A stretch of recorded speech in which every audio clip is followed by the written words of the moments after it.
Good evening, everyone. This is Mark Molina, CEO of Molina Leadership and Business Development Solutions. Tonight, we are very grateful and thankful to be hosting the South Eugene County Commissioner Candidate Forum. We have with us this evening the four candidates, Laurie Trieger, Sandra Bishop, Matt Moore, and Joel Iboa. And each one will be given an opportunity to make an introductory statement for 2 minutes. Then they'll have an opportunity to answer questions for 1.5 minutes, and then they'll make closing statements. They'll also be given 2 minutes to make their closing statements. For those of you that are being led on to the meeting at this time, please keep yourself muted at all times during this forum, and we want to make sure there's no interruption to these candidates. The hour will go very, very quickly. Okay, so with that said, Laurie, we'll start with you. 2 minutes to make your opening statement for your candidacy for the South Eugene County Commissioner race. You're on mute.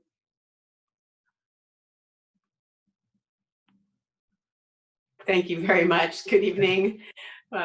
Thank you so much, Mark, for providing this opportunity. It's obviously with us in the shelter-in-place order. I think we're all really missing being out in community and having an opportunity to share about ourselves, our backgrounds, why we're running, and for voters to have an opportunity to see us all together. So really appreciate you working hard to bring this opportunity to voters. Thank you for that. My name is Laurie Trieger. I am a candidate for Lane County Commissioner, District 3, the South Eugene seat. I moved to Eugene in 1987 with my husband and at that time our infant daughter. And so I've raised now 2 children here, and now I have twin grandsons, and I'm watching them grow up here in this community that I love. And really what motivates me every day to run for this race is their future. I want them to have available to them what we had when we moved here 34 years ago, which was the ability to find affordable rental until we could save up enough to buy a home. We were able to save up on modest salaries. My husband and I both had nonprofit careers. And we always knew that in the summer, the river would be clean enough to swim in. There were well-maintained parks and abundant hiking trails to explore. And I want my grandsons and every future generation to have what we had: affordable housing, meaningful work with living wages, and a clean environment and our natural resources protected. I'm really excited for the conversation tonight and to share more about my qualifications, which include my 25 years working in nonprofits, my service on the Lane County Budget Committee, my active volunteerism, working on reproductive justice and homelessness prevention initiatives, and much more. So thank you again so much for this opportunity. Very excited to share more with the audience, hear from my fellow candidates, and talk a little more about my qualifications, experience, and commitment to winning this seat. Thank you. For those that are being admitted into the forum, I'm trying to mute everyone with the exception of the candidates as you log on. If I miss you, please mute your phones. We're catching some background noise from somewhere. Matt, you're next, please. 2 minutes to make your opening statement for your candidacy. Great. Thank you so much, Mark, for putting this together and doing it in difficult circumstances like we all are right now. And I really appreciate you having us all on and giving us a chance to talk to the voters. So like I said, my name is Matt Moore, and like most of us watching, I'm sure, I was raised here in Eugene. I moved here when I was just 6 years old, and Eugene really raised me into the person that I am today. So I've experienced firsthand the problems that we face as a community. I graduated from South Eugene High School right here in District 3, and from South Eugene, I went across the country to Philadelphia. I attended the University of Pennsylvania. I majored in economics, management, and marketing. And Penn's notorious for being the school that sends the highest percentage of its graduates to Wall Street. But before I even got to Penn, I knew that that was not for me at all. I wanted to do something where I could have an impact. And I wanted to go back and invest in the community that invested in me. So when I came back to Eugene, I was just really, really disheartened and frustrated to see the same issues facing our community that have been facing us for as long as I'd lived here. And as a member of the community in Eugene, I knew I had to step up and lead and be a part of the solution. And that's why I decided to run for county commissioner, the role where I feel I can make the biggest impacts on the issues that are important to me. And I got into this race because I was sick and tired of hearing the same rhetoric over and over and not seeing the action to back it up from our local politicians and our local leaders. And that's what we need right now, because the cost of inaction on issues like homelessness and climate change and public health are just far too high. And I think that we could use someone on the commission who has an economics background, especially as we deal with the economic fallout from the novel coronavirus, and someone who can better understand the economic factors at play in our county. And I'm out here to fight for real progress. That's what my campaign is here to do. That's what we're doing. We're bringing new and innovative ideas to the table. So I look forward to answering these questions today, and hope that you get to better know me. And that fight for real progress is never going to be easy, but when you see that the communities that you grew up in are in desperate need of it, you do whatever's necessary. So I look forward to speaking to you guys today, and hope that you'll join in that fight with me. Very good, thank you. Okay, Sandra, 2 minutes to make your opening statement to the voters. Thank you. My name is Sandra Bishop. I'm running for Pete Sorensen's seat on the Lane County Commission. I don't usually tell my story, but we've got 2 minutes, so I'm going to tell you my story. I grew up in Central Oregon, in Redmond, and I've been working since I was 16. I've been supporting myself since I was 17 years old. I came to Eugene originally to attend the university, and I never left, like many people. That's one of the reasons we have such an international kind of center here. And I came to Eugene with $20 in my pocket. And I went into stores, I went into restaurants until I got a job. And over the years, I realized that community service is really what my life has been about. From the time I was in my 20s, I was doing volunteer leadership positions in the community. I went on to run for Eugene Water and Electric Board.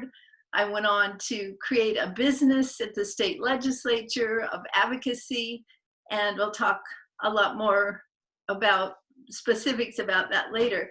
But basically, the kind of real world experience that I've had as a community leader and running an organization, being on a board like EWEB, is why I decided that I'm the person that really should be the person to take over Pete's position on the Lane County Board. So I look forward to questions, and glad we could all be here tonight. I want to thank you, Mark, for putting this together. It's a very important service. Thank you.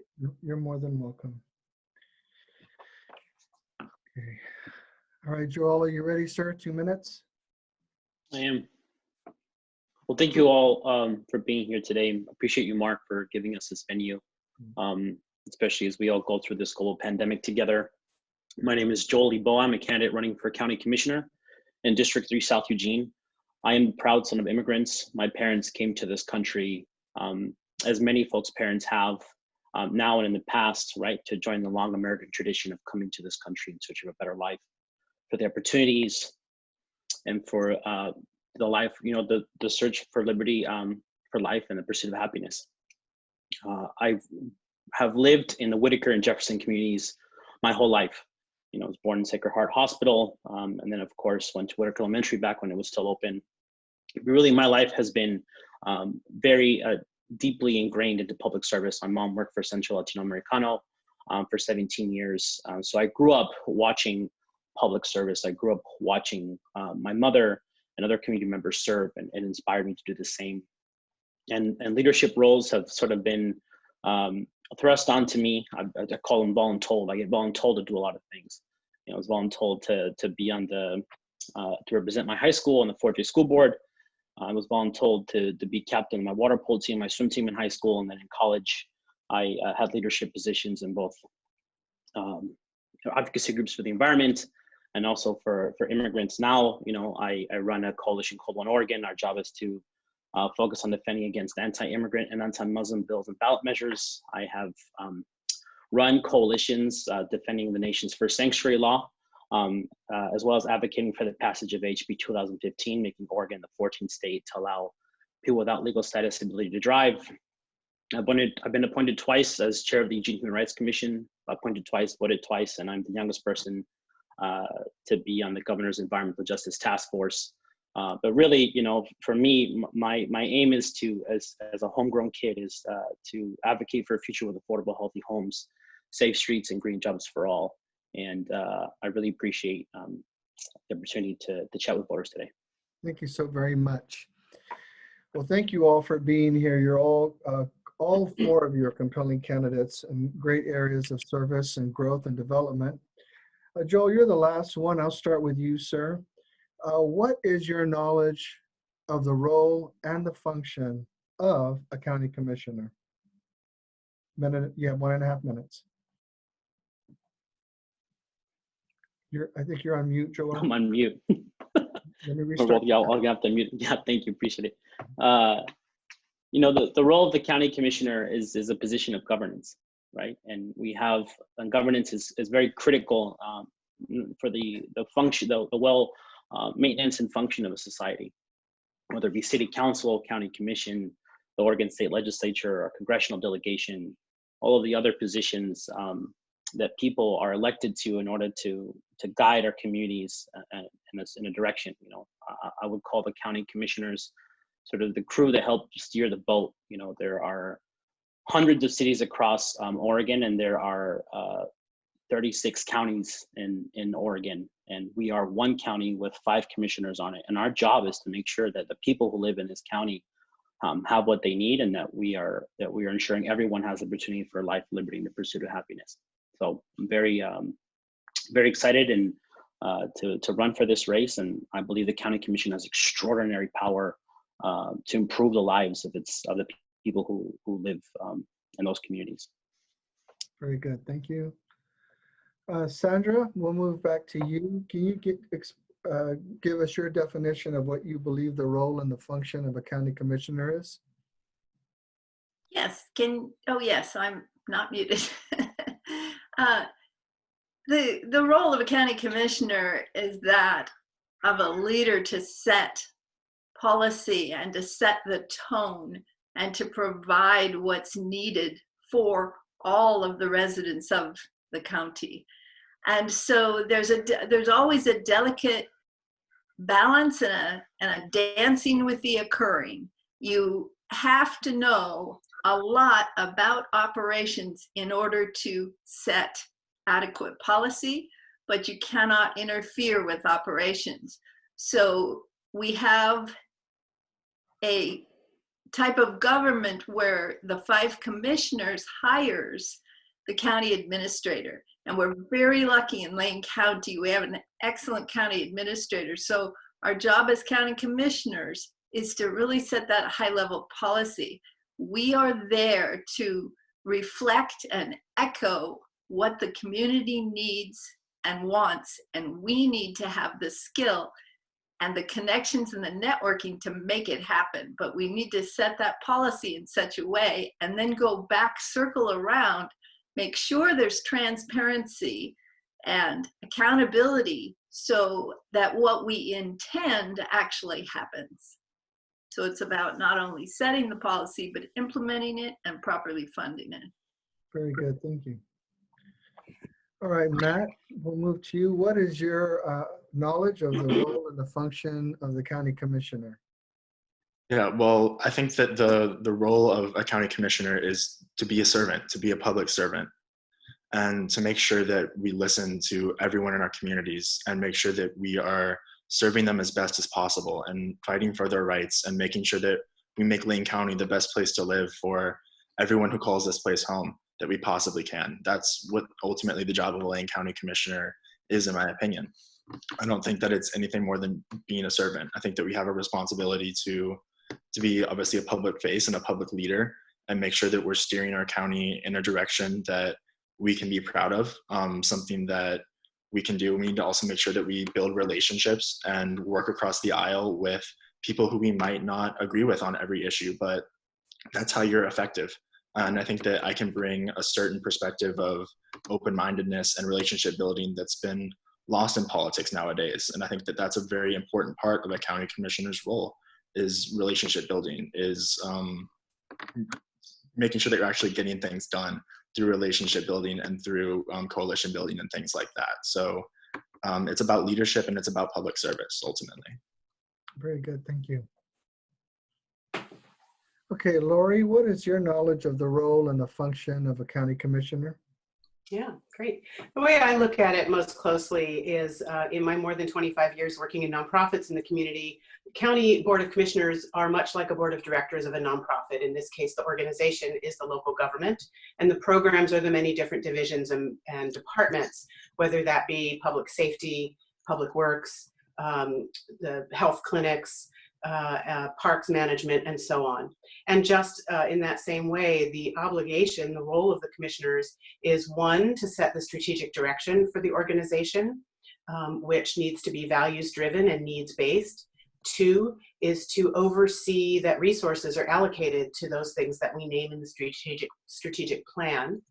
And three, to oversee actually 3 direct reports. The commissioners do oversee and hire our county administrator, and also our county's counsel, the attorney, and the auditor function. So those are the 3 primary responsibilities per the charter of a county commission. And the way a county commissioner carries out their work and knows what that strategic direction needs to be and what the resources that we need to allocate to those goals is by being in touch with their constituents and with the community. And we do that by serving in the community and being responsive to constituent calls and emails, attending community meetings, being engaged in other intergovernmental work. Each commissioner serves on multiple other boards and commissions and intergovernmental bodies, whether it be around transportation or land use or public health or poverty and homelessness and so on. So the role of the commissioner is fundamentally to oversee the organization delivering services, and that organization is the county. Very good, thank you. Matt, I'll start with you next. Can you explain or given, what is your knowledge of the construction of the county government, types of employees, the budget? If you're elected, if you win this seat, you're going to be voted into office post-pandemic, and it's important that each candidate has an awareness of the construct of our county government, including employees. I'll start with you. Share with for the voters to hear what your knowledge of what our county looks like, please. Yeah, of course. Well, so I mean, in terms of employees, the largest thing that we have is Health and Human Services, which is also just part of our budget and something that I think right now people are focusing on a lot, but deserve to get a lot more attention even before the pandemic, because the people in Health and Human Services do fantastic work in our county each and every day to keep us safe from pandemics like this, and they deserve a lot of credit for that. That role. And I'd like to give a special shout out to Jason Davis doing those public briefings. He's a friend of mine. I've known him for years, actually. Worked under him when I worked at Health and Human Services in college. And the people there do fantastic things. And then we also have the Sheriff's Department is the second largest part of our budget, and something that is also a large part of our employment in Lane County public sector as well. And, you know, this is something where, because we're a smaller city, the public sector is one of the largest employers in the entire county as well. We don't have, I think the only private employer or private corporation that's in our top 10 employers is Carnival Cruise Lines. And so we don't have as many private employers like that. And so we have a responsibility as a county to recognize that we're a very, very large employer here in the county too, whether it be with Health and Human Services or the Sheriff's Department or other departments, the administration, public works, things like that. So I've made sure that throughout this campaign, I've gone through the entirety of Lane County's budget to understand where it is that our money is going. I hope that, you know, as county commissioner, I'd make sure that I'm trying to educate my constituents on where it is that our money is going as well, to make sure that everyone knows where I'm spending the money as county commissioners. Okay, Joel, give us an explanation, please, of your knowledge of the structure, the construct of the county government, employees, and of the budget, please. Sure. So, you know, first of all, the budget of a county, and really the budget of any organization, is a values document. And so for me, as someone who's operated within, whether it be the Human Rights Commission or on the Governor's Environmental Justice Task Force, or the other variety of nonprofit and government experience I've had, I know that how we invest our dollars is very important. And so, you know, a lot of elected officials will tell you it's important to create a balanced budget, and I definitely agree. It's also important that we sort of look into the future. And that's really what I would like to do, is to look at the funding we have now, to figure out what the best way for us to take the funding that currently exists to invest in critical services and the gaps that we have in the county. And at the same time, whether it be public works or the sheriff's department or our public health officials and workers in the county, it's critical that we invest where it needs to be invested in. And right now we're living in a global pandemic, and we're going to be cleaning up this mess for quite a long time. So, for me, my primary sort of focus as county commissioner would be, how do we ensure that they're our most vulnerable in the community, whether it be, based on race, ethnicity, disability, or language, how are the most vulnerable members of our community being given services and sort of being helped through this global pandemic, and how do we equip not only the people who work within Lane County to best serve those folks, but also how do we as county commissioner make sure we hustle those resources, whether from state dollars, from federal dollars. Thank you very much. Very good. Excuse me. Laurie, do you need me to repeat the question? Would you please? It was pretty multi-layered, so I don't want to miss a part. Yes. Give us your knowledge of the construct of the county government, what that looks like, knowledge of the budget, infrastructure, please. Yeah, great. So I believe there's 7 different departments or divisions within Lane County, and each one has its own budget. The budget of Lane County overall is a little over $700 million. Something that's interesting that a lot of people don't know is one of the important charges of the county is to be the tax collector, but county property tax is only about 11 cents on the dollar, goes actually to the county itself. The rest is apportioned out to other special districts like school districts, libraries, fire districts, and then to the 12 municipalities that are located within Lane County. So from a finance perspective, that's a little bit of that piece. In terms of the structure, each of the departments have a department or a division head that are part of a management team that work closely with county administrator, and each of them gives regular updates and reports to the county commission. I served as Commissioner Pete Sorensen's appointee to the budget committee, and one of the best things about that was getting to hear from each of the department heads, from HR to public safety to health and human services to talking about and touring our Short Mountain landfill. So really had a great base of knowledge from my service on budget committee about the different divisions, their constituency that they serve, and also importantly how they all work together, as well as how each division and department works intergovernmentally with other jurisdictions around Lake County. Thank you. Okay, Sandra, do you need me to repeat the question? Yes, please. Just have it fresh in my mind. Sure. Can you share with us your knowledge of what is the construct of the county government, departments, budget, how it's, what's the infrastructure look like? Mm-hmm. Lane County is geographically very large. It's said to be about the size of Connecticut, and some people don't know how large Connecticut is, but if you don't know that, think about from the crest of the Cascades to the ocean. I mean, we have a very large county.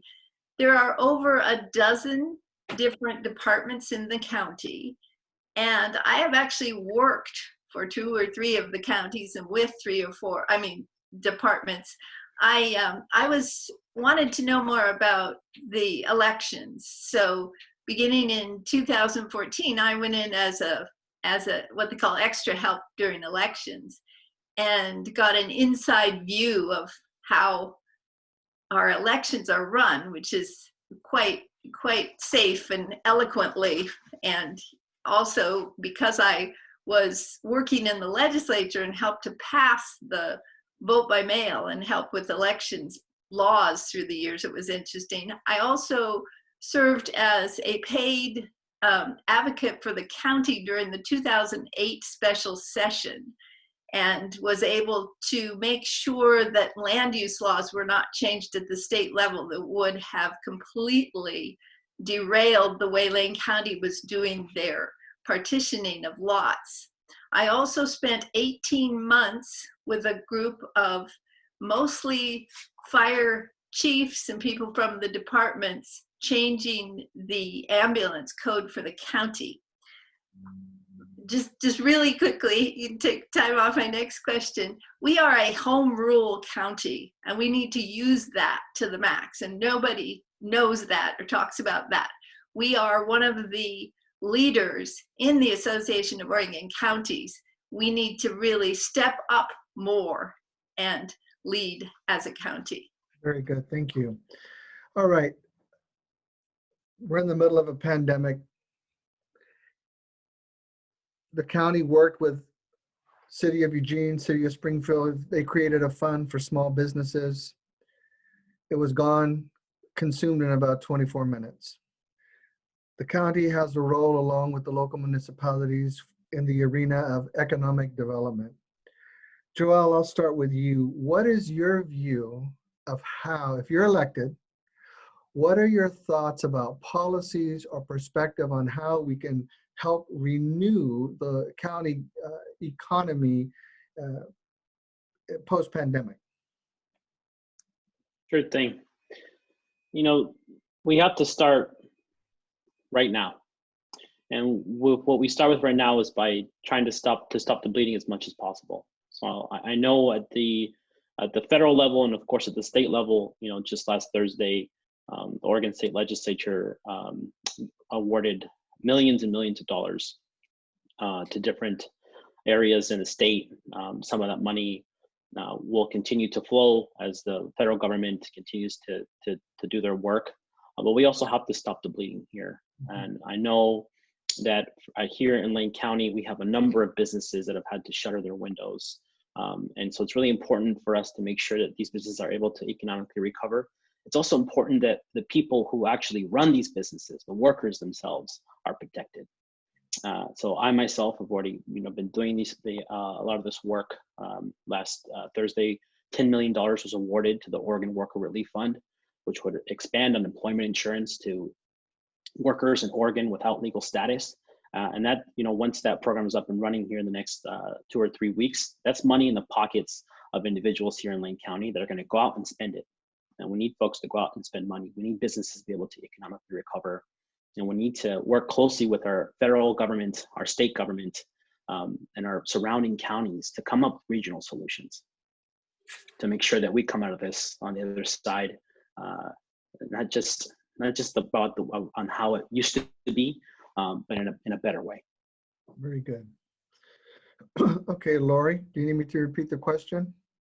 Would you please?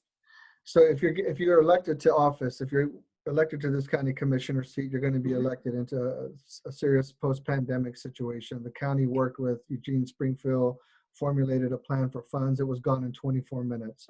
So the county has a definite role in the renewal of the economy. What are your thoughts? Any policy ideas? Yeah. So in the interest of time, a specific policy idea that I'll start with is I'm really interested in exploring the opportunity to create something, don't have a great name for it just yet, but basically an emergency production board. Things like this have been done in other decades, in other countries in response, particularly to wartime. But what it would involve is a really robust inventory of what are the production infrastructure pieces, who are the manufacturers in our community, basically where are the opportunities where we could quickly scale up and in a coordinated fashion retool businesses to what is needed in the moment. And the example of that I would give that did happen, for example, are some of our local distilleries quickly retooling to produce hand sanitizer. Some of the fabrics manufacturers quickly retooling to make masks. I think now we're seeing more and more restaurants, for example, who, when supply chains of the 1 and 2 pound bags of flour were missing from store shelves, they still had plenty of flour because they get it in 50-pound bags, and that's a different supply chain. And so they could repack. And many restaurants now, you call them to do a takeout order and you can add a pound of flour onto your order, right? So it's that kind of concept of really the principle I use in every approach for planning. Start where you are, use what you have, do what you can. So do we know what we have as a community? We have a lot here in terms of production and manufacturing and distribution capacity, as well as raw material. So understanding what that is and creating a system to inventory it and quickly pivot it to whatever the need of the moment is, given whatever crisis we're trying to address at the time. And that would keep more people working and more of our basic needs being met with less disruption. Thank you. All right, Sandra, do you need me to repeat the question? Yes, please. Okay, so the county worked with the two local municipalities of Eugene and Springfield to develop a fund for small businesses. It went online, it was gone in 24 minutes. The county's gonna have a role to help renew the economy, to re-stimulate it. If you're elected to this position, what are your thoughts, ideas, or policies you'd like to implement? Thank you for repeating the question, Mark. I think the first thing that's important is to realize that the county has spent already about $5 million on response to the pandemic.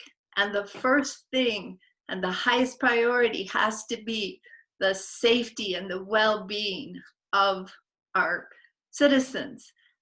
And I apologize, I misspoke, our residents, everyone who is here. And so basically, very important, we need to make sure that we use all of our connections and all of our networking and the established channels to get reimbursement from the federal government. We should be reimbursed up to 75% of that money, but that's not going to happen unless we are very astute and we make sure that our staff people are in the right place at the right time and that we use those personal connections that that I have. I mean, I grew up professionally. The governor and I were working together as lobbyists to start out before she was governor, but we have to, really work with our congressional delegation to get that money back. We can't just think about the things that we can do here locally. We have to think at the larger vision and to realize the resources have to be recovered. Thank you. Matt, do you need me to repeat the question, sir? No, it's okay. I got it. Yeah, so look, what's going on with small business right now is a crisis. And the first thing that we need to acknowledge is that we're going to lose out on a hell of a lot more than the $5 million that we spent if we don't make sure that we're rescuing small businesses. We can't allow them to all close. And, we're talking about how we need to invest in local small businesses long pandemic came about, because for far too long, our local government has been content to just say the right things when it comes to economic development. But we need to start seriously and substantively encouraging sustainable and equitable economic development here in Lane County. And we need to do that through our actions, not our words. We need bold new ideas to create a sustainable economy here in Lane County. Just talking about revitalizing our business community is not going to get it done. So that's why I developed my proposal back at the beginning of my campaign for creating local economic opportunities. A plan that doesn't give any tax breaks to anybody, but instead helps defer property tax payments for local small businesses to help them expand and get up on their feet. It's something that would be incredibly helpful now as businesses suffer from a lot of cash flow issues due to the pandemic, and something that I'd like to expand even further. Because I envision a Lane County where we don't have to rely on large out-of-state corporations. Their interests don't match ours, and we can't rely on them to provide the type of economic development that we need here. We need to focus on people over profit. It's always been that way, and I don't think that changes because of the pandemic. We just need to make sure that we double down and put our emphasis on the small businesses that are the backbone of our community, the ones that provide living wage jobs, the ones that care about our community here. So we need to make sure that we're listening to them, listening to what they have to say, and responding in kind. So my plan will help these local small businesses, and I will create a economy here in Lane County that works for all of us. Very good, thank you. We have a homelessness issue that's not going away anytime soon. What are your thoughts, policy, or strategy, if you're elected as county commissioner, to help lead a legitimate methodology to serve the unhoused within Lane County? Laurie, I'll start with you on that question. Yeah, great. Yes, homelessness, it's an absolute humanitarian crisis, and it's really, frankly, the shame of our country to have the economic prosperity some have and the absolute deprivation that others are experiencing. What I would say about homelessness is, even if we could wave a magic wand and everyone who's unhoused today had a place to live tomorrow, but we do nothing else differently, we will be right back here again. And that's for any number of reasons, not the least of which is our our decades-long defunding of mental health, behavioral health services, and addiction treatment programs. It's also absolutely connected to income inequality and the disparity there. So wages have not kept up with inflation or with housing costs. And so unless and until we make a real commitment to fully funding behavioral and mental health services, have universal health care, have the addiction treatment services that we need. Oregon ranks dead last in terms of the sheer number of people suffering from addiction, and only fourth from the bottom in terms of the resources that we apply. So until we address those issues, and until we address increasing wages to what real families need to meet their real everyday expenses, we will not solve our homeless problem. So I'm absolutely committed to doing everything possible to dedicate the resources that we need to address this really just unacceptable humanitarian crisis. Very good, thank you. Excuse me, Joel, do you need me to repeat the question, sir? Please. If you're elected a county commissioner, we know we have a homelessness or unhoused issue that it's not going away. It's a big problem for our communities in every area. What would be your policies or strategies, if elected, to effectively contend with that? Sure thing. So, first of all, I just wanted to, again, remind folks that I have lived pretty much my entire life in the Whitaker and Jefferson communities. So I remember being a young boy biking, up and down near the Willamette River. I've lived less than a couple blocks from the Willamette River my whole life. And I remember, seeing homeless folks around like they were trees, and that's something that I'm not proud of, right? And I also remember seeing needles on the ground, and there's a gentleman down the street from the house I grew up in that he froze to death, and I remember biking past him in high school. And there's a number of issues I think with homelessness that we need to address. One is funding, right? We have to fund health and human services. We need an outreach program. We can't continue to pit local law enforcement, whether it be the sheriff's department or Eugene Police Department, in between business owners, homeowners, renters, and our houseless community. We need development of permanent supportive housing. We can't just put people in homes. We have to make sure that the rest of the package is there, right? And we also need more low barrier shelters. We need more Conestoga huts. We need immediate solutions now. We also need to plan for the future.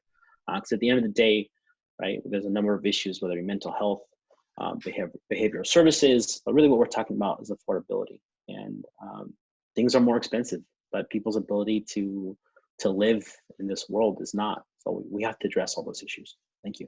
Very good, thank you. Sandra, do you need me to repeat the question? Yes, if you would, please.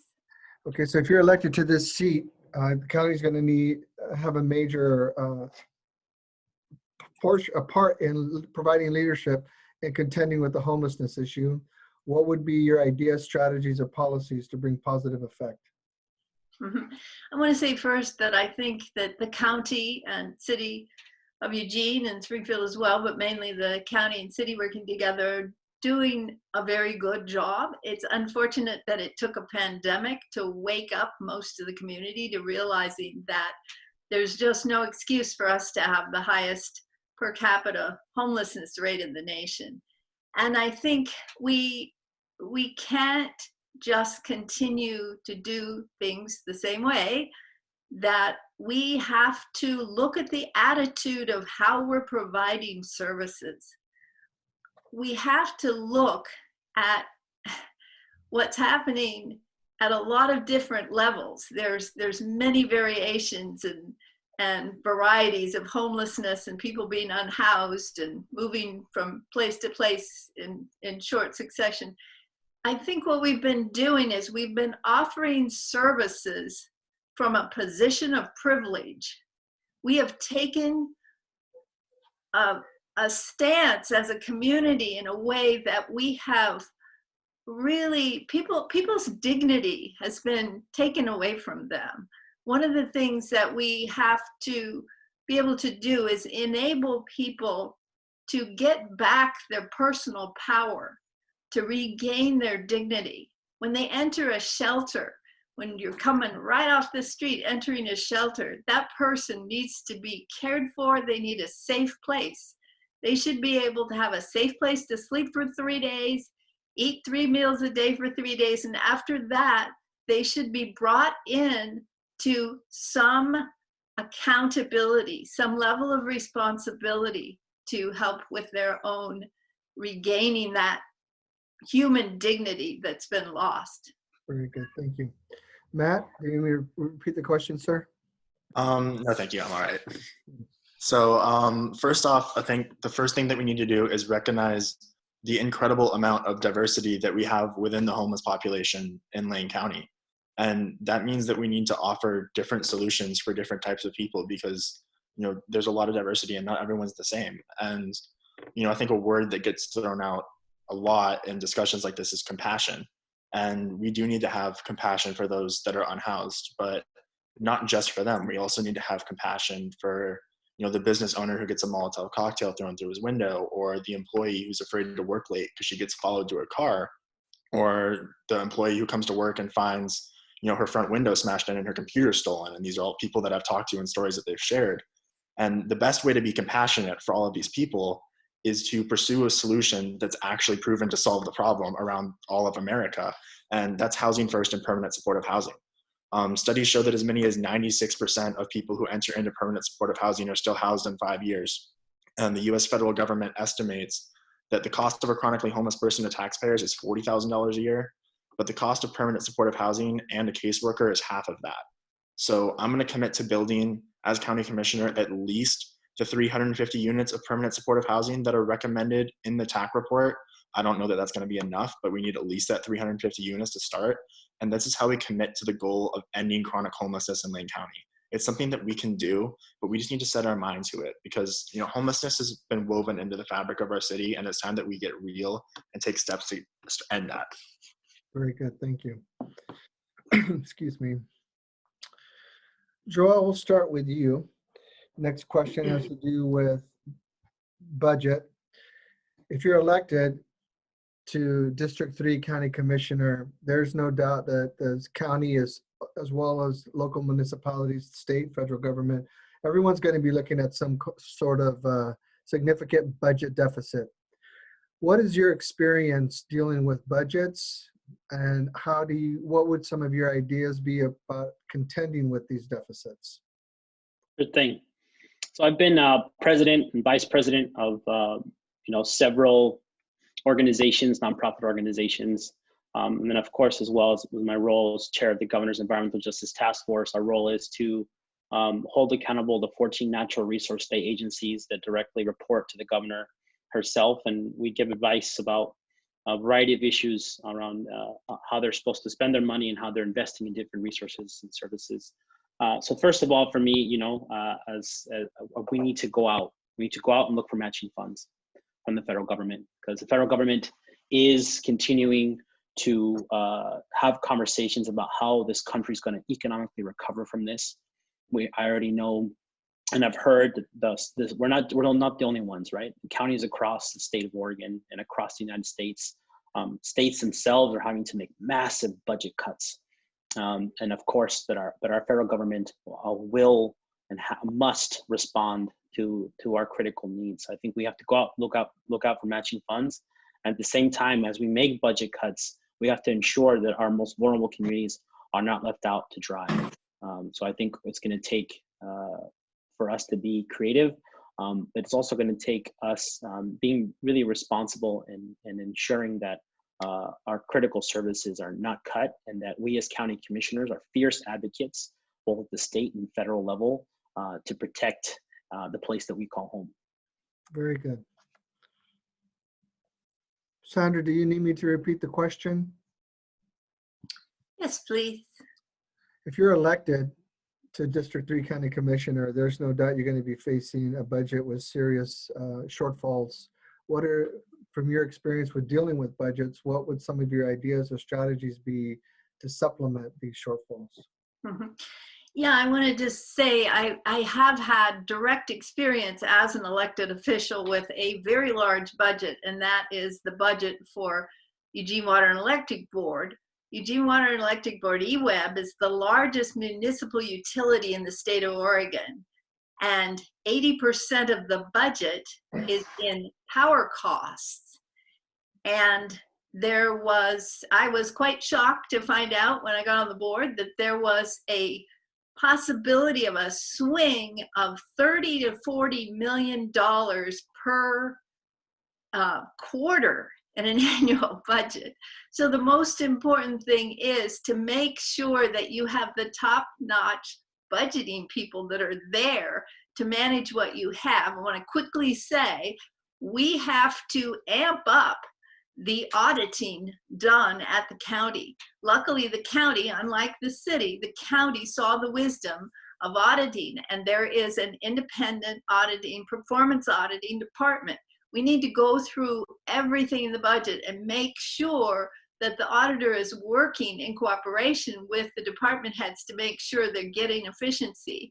And then we have to go to the corporations and the larger businesses who can afford to pay more. We have to have more in this budget, not just the pandemic. We are the third lowest with property tax of all 36 counties. So I have talked to business people say, yes, a tiny part of a percent is not going to hurt us. We have to go to our business partners to help run the county, Thank you. not the small businesses and the individuals. Thank you. Matt, do you need me to repeat the question, sir? Yes, please. If you're elected to District 3 County Commission, as County Commissioner, you're going to be running into a budgetary shortfall. What ideas or strategies would you have to supplement this shortfall and or bring in new monies? Yeah, so I think this is a great example of why it's important to have somebody on the county commission who has an economics background, and that's something that I would bring to the table, having majored in economics in college and now working as a marketing consultant for local small businesses around Eugene. I think that that's something that I bring to the table, and also working as a marketing consultant. You understand market research, and you can use that to make sure that our budget document is actually reflecting what our community wants, because a lot of that is just a form of market research, and that's something that I think I bring to the table, and that's really important as well. As Joelle said, matching funds are going to be really important, and we are going to need to work with state and federal governments to make sure that we're able to get the money necessary to actually fund very important county services. And this goes back to the question you asked 2 questions ago about stimulating our local economy. And that's going to be incredibly, incredibly important. We need to make sure that we're keeping our local businesses alive, not just this year, but years down the road, to make sure that we have a budget that we're able to work with, and we're able to keep our budget balanced, and we're able to move forward and provide essential county services for years and years in the future. And that's why we need someone who understands the economic factors at play in our county. And I'd like to think that I'd be able to help stimulate our economy and get it back on track. Okay, thank you. Laurie, do you need me to repeat the question? No, I got it. My experience with budgets and my ideas for how to have enough resource at the county to do what's needed. Yes, ma'am. My experience with budgets, having worked in several nonprofits managing large departments, as well as being an executive director for 5 years of a nonprofit that I built from the ground up. I'm very familiar with what the inputs are to a budget, what a structurally sound budget looks like. And I'm also familiar with the concept of a budget, which is that it is a plan, it is a guideline to get us to our strategic goals. I also served on the county's budget committee as Commissioner Sorensen's appointee, so I'm also very familiar with the county's budget in particular. Again, it's upwards of $700 million. Only about 1/7 is the general fund, which is the more discretionary spending. So there's not a lot of wiggle room in the county budget, and that's because there simply isn't enough input. And what I would say about that is, and I'm hoping this pandemic helps us fundamentally rethink how we approach things. We continue to put off what we know is needed because we say now is not the time. Now's not the time to close the gender wage gap. Now's not the time to make sure people of color have adequate access to the resources and housing and healthcare they need. Now is not the time for low-wage workers to organize and unionize and have the protections they need. Can you imagine if we had gone into this pandemic With the paid family and medical leave program that just passed the legislature this most recent session, but has been being worked on for 12 years, what if that was already in place and we already had a robust paid family and medical leave program? What if we already had people earning what is an actual living wage going into this pandemic rather than being without work for a week being a crisis? What if our county had the resources needed because the large corporations that are benefiting from doing business here were paying their fair share? There is a cost to doing and to not doing everything. And unless and until we balance on whose back that cost is being borne, we'll never have enough resources to deliver the services people need. Very good, thank you. Time goes really quick. Before we get to closing statements for each candidate, I have one final question. I'd like you to really answer from your hearts for the voters. You know, the forums are not for your supporters. Your supporters are going to vote for you, but it's for the voters who haven't had a chance to meet you or to hear from you. I'll start with Sandra. If you're elected to County Commissioner Ward District 3, what would be a couple of your greatest strengths as well as a couple of your greatest weaknesses that you need to be aware of? Strengths and weaknesses, it's good. One of my greatest strengths is that I understand at a visceral, in my bones kind of level how government works, whether it's county, city, congressional, state. I really understand it. I mean, one example, the corporate activities tax has just been changed. The payment threshold's been changed. It was changed through OAR, through administrative rule. I have dealt with administrative rule. I've dealt with the law at the state level. I spent 18 months changing the charter, helping to close a loophole in the charter of the county. So that, coupled with the fact that networking, I am a people person. That's how you get things done, is through relationship with people. Weaknesses, I think my weaknesses are always strengths taken too far. My weakness is loyalty and really never backing down. Just, not standing on a position with no purpose, but once I understand what needs to be done, I won't back down. And so that kind of tenacity is sometimes seen as some sort of a weakness, but it's just the way I am. So yes, thank you. Thank you very much. All right, Joel, do you need me to repeat the question, sir? Please. If you're elected to District 3 County Commission as County Commissioner, what would be a couple of your strengths and or weaknesses you need to be aware of coming to this elected position? Sure thing.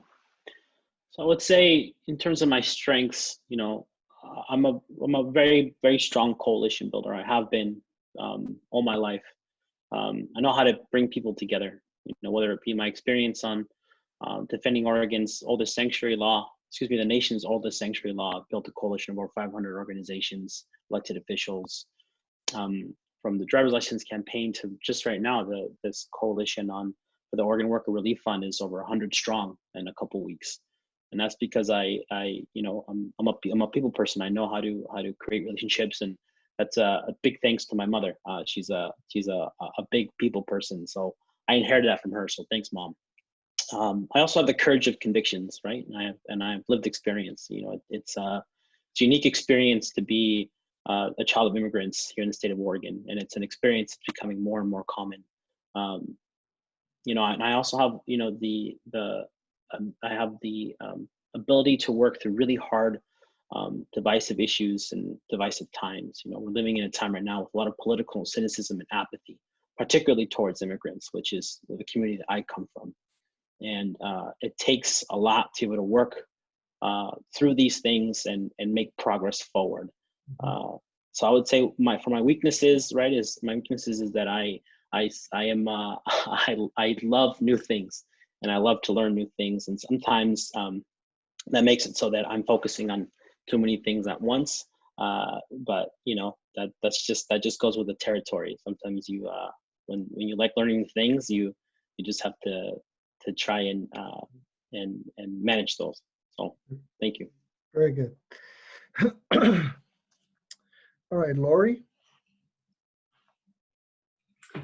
Yeah, well, the old strengths and weaknesses. It's a classic sort of job interview question. And after all, that's what running for public office is, right? It's the most drawn out public job interview a person can ever have. And what I would say as far as strengths and weaknesses specifically regarding being an elected official, you know, I did a lot of looking inward, talking with family, talking with trusted friends before making this decision more than 14 months ago to file my committee with the Secretary of State's office and commit to running for this seat. And one of the things I came to that I understood would have to happen is that I would have to figure out how to get a much thicker skin, but keep a soft heart. And so, you know, that's sort of the answer to my strength and my weakness. My strength and weakness are two sides of the same coin. I have an absolute clear set of values and principles from which I operate, and those are driven largely by my own life experience, my professional experience, my volunteerism, parenting, being a former foster parent and a grandparent, and having been a low-wage worker, and then having really had to figure out my own way non-traditionally into a professional career and ultimately into political activism. And to do that, again, you have to have a really thick skin, but you have to keep your soft heart and your values front and center. And that's what I would bring to your role as county commissioner. Thank you. Matt? Yep. So first off, with strengths, I think that I am a very detail-oriented person, and that helps me out a lot when it comes to, you know, creating policy, when it comes to legislating and things like that. And I really do like to dive into the details of policy, and that helps me a lot. I also think that, you know, I'm a very open-minded person, and when it comes to being an empathetic leader or someone who's able to take other perspectives, I think that that's one of my biggest strengths. And I think that that's very important and something that, you know, we need right now in politics, and people who are able to see as many sides of the issue as possible. I really pride myself on at least working as hard as I can to make sure that I'm able to do that. And so I consider that one of my strengths. As far as weaknesses go, I do think that I can be a little bit stubborn.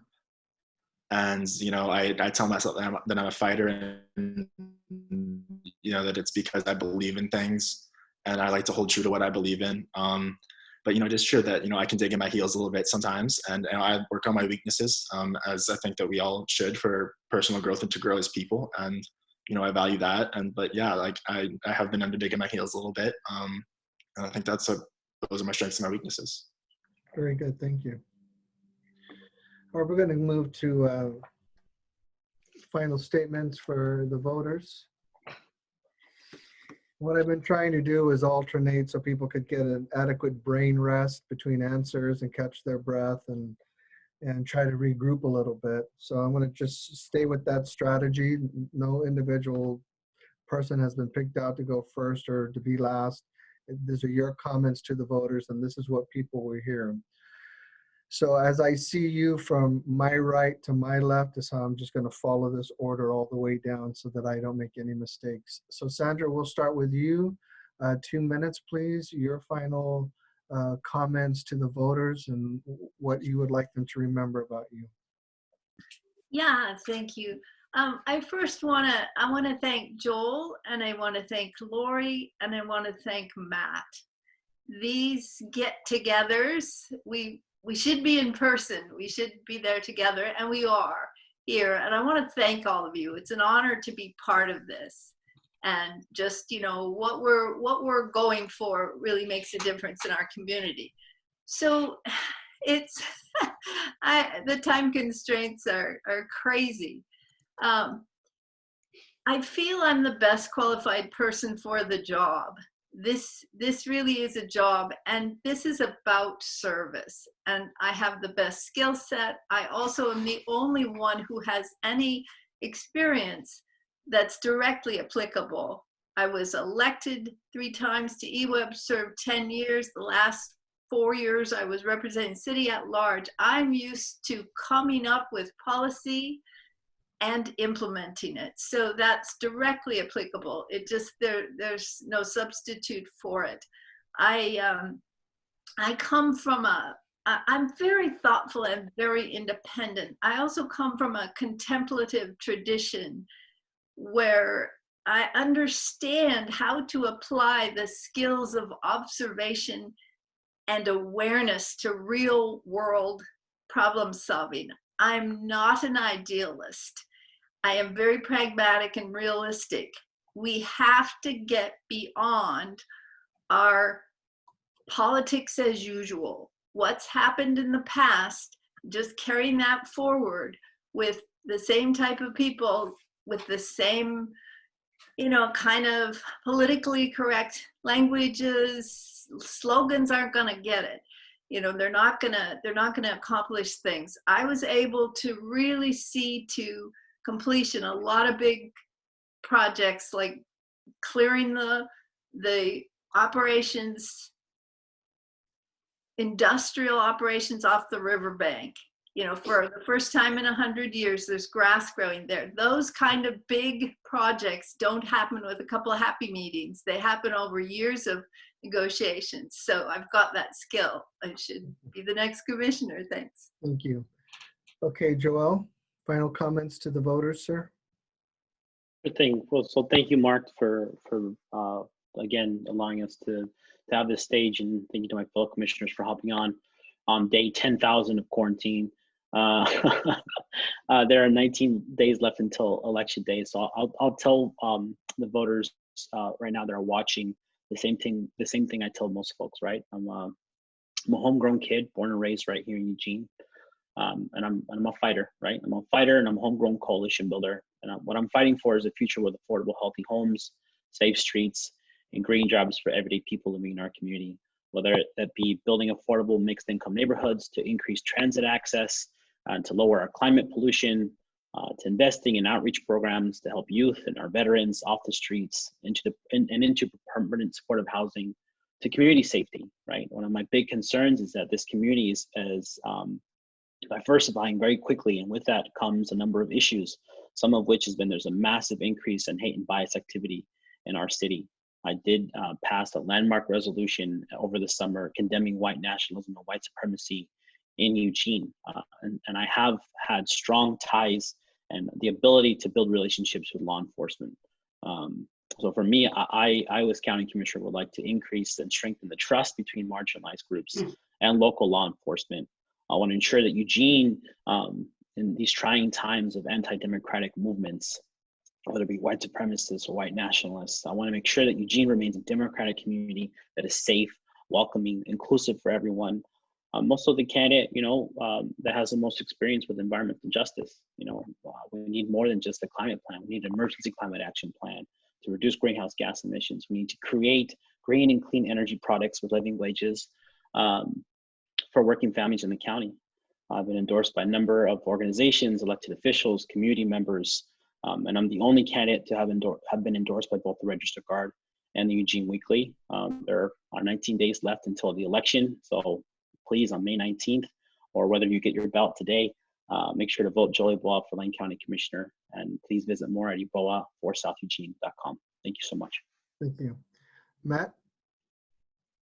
That's great. Thank you so much, Mark, for putting this together. I really, really appreciate it. And thank you, Laurie and Joel and Sandra, for coming out here as well. I have a lot of fun doing these things, and I hope that you guys do as well. I really believe that Lane County needs new and innovative ideas that are also proven and practical. And that's why I got into this race. All of the attention right now is on the current pandemic, as it should be. But also, even before this pandemic, we knew that what we were doing wasn't working. Our economy is below the national average by every single standard, and we deal with inequities every day, and the status quo is not working for us. We have the highest homelessness rates per capita in the nation, and so we know that the status quo is not working for us there either. And, as a member of the generation who faces down the prospect of living half of my life on a planet that doesn't work, the status quo is not working there either. And so we need leaders who are going to come in and bring about new and innovative ideas and make sure that they follow through on them with actions and not just words. And that's exactly what my campaign is here to do. And that's the promise that I'm making to the voters. And I want to tell a story because it's the most impactful moment of my campaign for me. And, you know, during the campaign, I set out to make sure that I learned firsthand about the departments that I would be servicing as county commissioner. So I went and I toured the Lane County Jail, and I met a nurse there. Her name was Stephanie. And she told me a story about a guy who was in and out of jail for about 7 years. And every time she saw him, he looked worse and worse and worse. And she was convinced that at one point he was going to turn out dead. And she didn't see him for a few months, and she assumed that he had passed. And then on the street, this guy came up to her and was like, Steph, don't you recognize me? Don't you recognize me? And she didn't. And it was this guy who had gotten clean and sober. And she was so excited. It seems like he broke down in tears telling me this story. And I realized how terrific all of our public employees are and how much they care about their jobs and the people that they deal with in their daily lives. And, you know, I was just so impacted by that and seeing how incredible our public employees are. And we need to empower them as leaders. And that's exactly what I plan to do as county commissioner. So I hope that I can earn your vote between now and May 19th to do just that and empower our public employees to do great things here in Lane County. So please visit mapmore2020.com to learn more about myself and my campaign and what I plan to do for Lane County. Thank you so much for watching. You're welcome. Laurie, 2 minutes. Great. Thank you again, Mark, for hosting us. And to everyone out there watching this, I hope you're safe. I hope you're healthy. We're going to get through this, and we're going to do it together. So thank you for spending some time watching this, this video tonight. Really appreciate it. I am so excited to bring my nearly 3 decades of experience as a nonprofit leader, as a coalition builder, as a political analyst and activist and organizer, as a mother and a grandmother, and as a community leader to the role of county commissioner. I will serve as your commissioner the way I have run. I started early. I made a plan. That plan had flexibility. I've been disciplined. I've been inclusive, and I've had nothing but integrity and a lot of fun, frankly, running for this office. And that's exactly how I'll serve. I have support and endorsements from 9 labor unions, 7 of them sole endorsements, including our firefighters and our grocery workers, who I'm sure we're all particularly appreciative of right now. I also have support and endorsements from Basic Rights Oregon, from pro-choice groups, environmental organizations, because they know that I am a proven leader who has delivered real results around relocalizing our food system, about creating more active transportation, and about being a responsible steward of resources. Most importantly, my inclusivity as a leader. When I ran and managed the coalition and passed the fight for paid sick time in the city of Eugene and then statewide, that coalition included businesses, teachers, healthcare workers, parents, everyone in the community who benefited, which is everyone. I am so proud of my endorsements and my supporters. You can see a full list at laurietrieger.com. Every single one of those endorsements, every single dollar that I've raised represents a relationship with people and organizations who trust me to be a leader with integrity, to lead with my values first. And I would be so appreciative to have your support and your vote on May 19th, and to serve as the first woman ever to represent District 3 on the Lane County Board of Commissioners. Thank you. Very good, thank you. And so tonight, I just want to extend my deepest gratitude to all 4 of you for the sacrifice of your time and your willingness to participate in this forum for the sake of the voters, so they get to see who are these people asking us to place our confidence in them. And all of you did a great job this evening, and thank you for your willingness to participate in the democratic electoral process of this still great nation in which we live. You are the leaders that are going to be making many critical decisions for the future and the well-being of our county and our local communities. So I salute all 4 of you for your participation tonight. Laurie Trieger, Matt Moore, Joel Iboa, and Sandra Bishop, all candidates for District 3 County Commissioner, South Eugene. Thank you for tonight, and I will forward this video to all of your emails so you can put it on your websites. Thank you, Mark. Good night. Thanks, gang. You're welcome. Good night, all. Bye, y'all. You. Thank you so much. Have a great night. Thank you.